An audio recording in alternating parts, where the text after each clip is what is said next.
Olá meu povo, seja bem-vindo ao meu canal, eu me chamo Tateu Andilo e aqui no nosso canal nós falamos exclusivamente sobre o Candomblé, essa fantástica, maravilhosa religião ao qual nós pertencemos e tenho orgulho de fazer parte. Fico muito feliz, estou com mais de 3.000 inscritos, fico feliz das pessoas me darem ouvido, gostarem do que eu falo, curtir e tal. Então se você não está aqui vendo esse vídeo e não é inscrito, se inscreva aí, dá uma força no canal, comenta, curte, compartilhe, o canal crescer e ser mais visto e aparecer nesse mundão da internet, né? E hoje eu gostaria de abordar um assunto bem legal, bem interessante, que é a diferença entre o culto tradicional africano e o candomblé.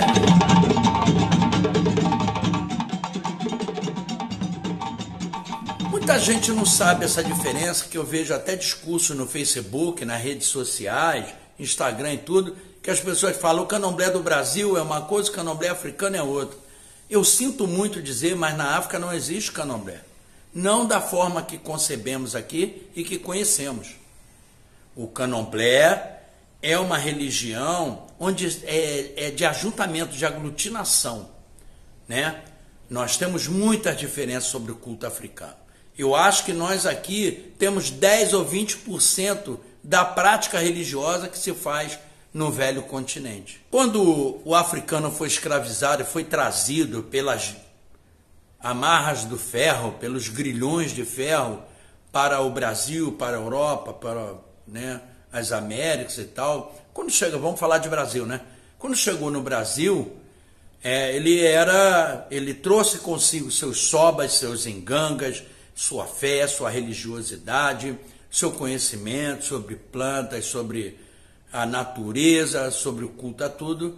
Só que aqui ele se fechou.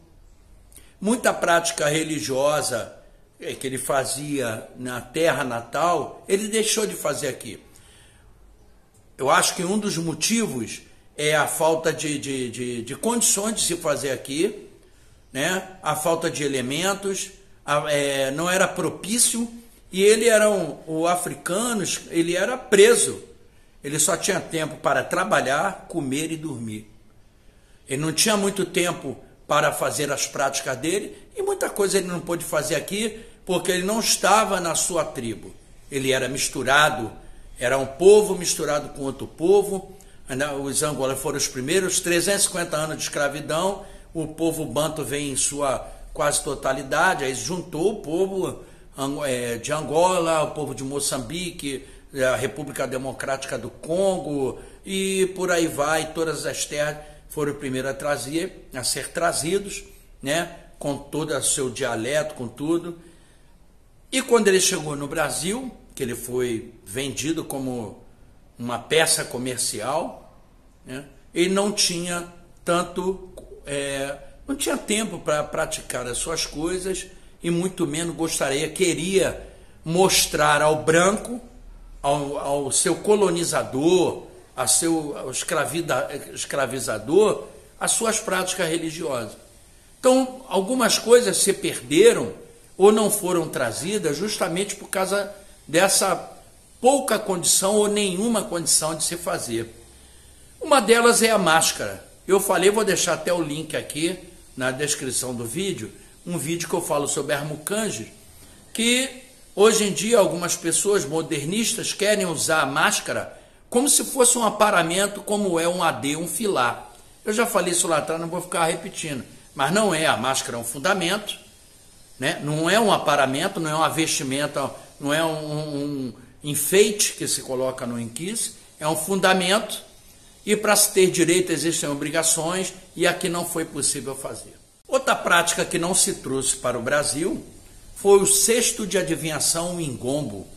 Por vários motivos, o cesto de adivinhação, ele é uma peça, é um cesto tem mais de 250 peças nele para se fazer a adivinhação, demora-se tempo, nele se vê a vida toda de uma pessoa, e existem vários elementos que não tem como nem você encontrar aqui, e existe também a falange mínima, do dedo mínimo, do seu iniciador, do seu enganga, que depois que ele morre, que vai ali, que é consagrado o seu cesto. Quer dizer, você só recebe o seu cesto é consagrado como um inganga, um adivinhador, após o falecimento do seu inganga. Eu estou falando sobre isso para dizer que não existia condições de se praticar todas as coisas, né? E o candomblé, a cultura popular, a cultura religiosa tradicional africana, é um culto monoteísta. Na África Banto só existe um Deus, se chama Zambi, Zamba Pungundeso. Os outros que estão abaixo, são as forças da natureza provenientes, aquelas forças que você clama para que te ajudem, o povo africano, né? Por exemplo, o povo caçador agrada a Ramba, a família dos caçadores, para ter uma boa caça. O povo do caminho, da guerra, agrada a força da guerra, da proteção, o povo da metalurgia. O povo da pesca agrada o inquice, os inquices das águas, seja ele das águas doces, das águas, né? E por aí vai. No Brasil, o candomblé, ele foi instituído, né, por africanos, pelo povo preto, que era catequizado. Juntou muita coisa juntou, porque eles não eram só catequizados aqui, eles já vinham de colônias portuguesas, colônias espanhóis, né, lá na África, que os territórios eram colonizados pelos portugueses, espanhóis, franceses, e eles já vinham com um pouco dessa crendice católica. Mas os que não eram, eles chegavam aqui, era roubada a sua identidade, eles eram batizados, eles eram catequizados, eles tinham que aceitar Deus. Se não acreditassem em Deus, eles eram a favor do diabo. Então, essa visão católica, acredito, né, que essa visão católica familiar nos deu essa condição de chamar um inquice de pai e de mãe. Na verdade, se você fosse um cultuador da cultura tradicional africana, você não chamaria. Eu falei também num vídeo, há 2 vídeos atrás, sobre inquice ou muquiche serem pais ou mães, vou deixar o link também aqui na descrição do vídeo, que no certo não seria. Eu sou de Zaze, eu sou iniciado para essa força que está presente no meu corpo e meu DNA, mas cultuo a Zambi, que é o Deus maior. Está dando para entender isso? Então, aqui, o candomblé não tem nem como se comparar ao culto tradicional por outros vários motivos. Por exemplo, aqui uma tradição aglutinadora, uma religião aglutinadora, o candomblé incorporou muita coisa daqui.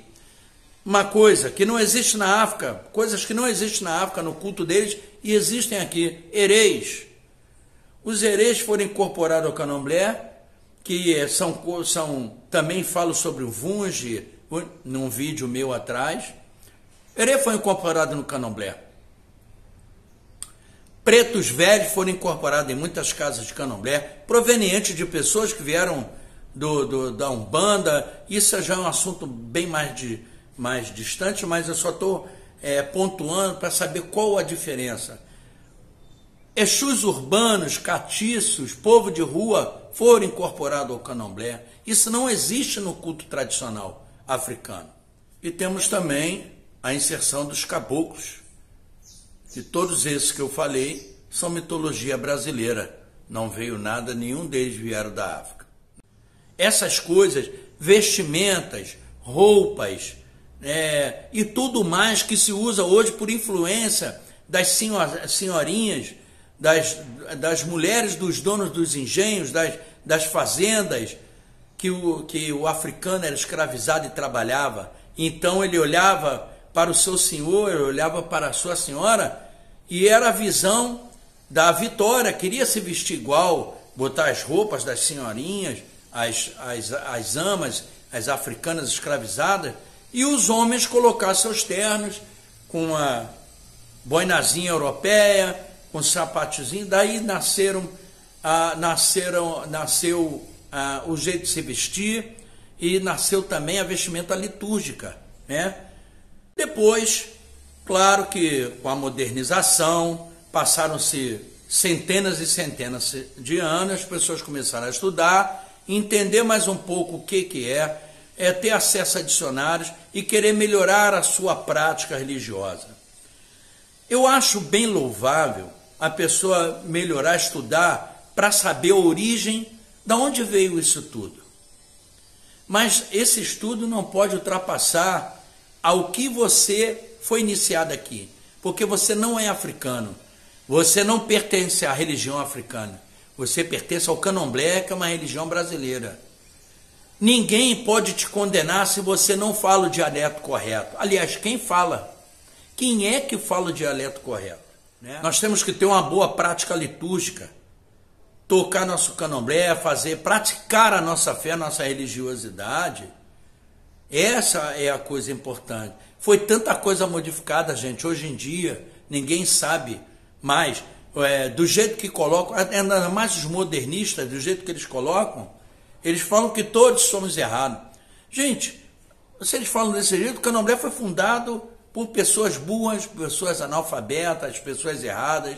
Não podemos levar por esse lado. Nós temos que levar pelo lado da fé, da religião, de se praticar aqui no Brasil uma religião milenar. Nos traz conhecimento sobre a alquimia das plantas, né? Do sangue animal, do sangue vegetal, conhecer os minerais, fazer isso tomar vida. A gente tem que se preocupar nisso, em reconhecer no outro o valor que o outro tem, né? Então, assim, esse vídeo eu estava querendo mesmo falar era sobre isso. Não existe comparação da cultura tradicional africana com o que praticamos aqui. Nada. Se você for falar para a África pensando que você falando o que você fala aqui vai se comunicar lá, você vai estar enganado. Né? Já falei diversas vezes que só na capital de Angola se falam 25 dialetos além do português, que é a língua oficial. Então vamos ter humildade de reconhecer e de nos aceitar como uma religião autêntica brasileira. Esse é o legado que nossos antepassados, nossos ancestrais deixaram para a gente. Então, resumindo o vídeo, nós somos de matriz africana, ou seja, temos a nossa ancestralidade africana, mas somos de religião brasileira, candomblé brasileira. Sou brasileiro, brasileiro, sou brasileiro, brasileiro, brasileiro imperador, eu nasci foi no Brasil, sou brasileiro, sim senhor. Espero que tenham gostado do vídeo, Zambé Quatessá, a benção de todos. Muito obrigado pelas curtidas, pelas inscrições e até o próximo vídeo.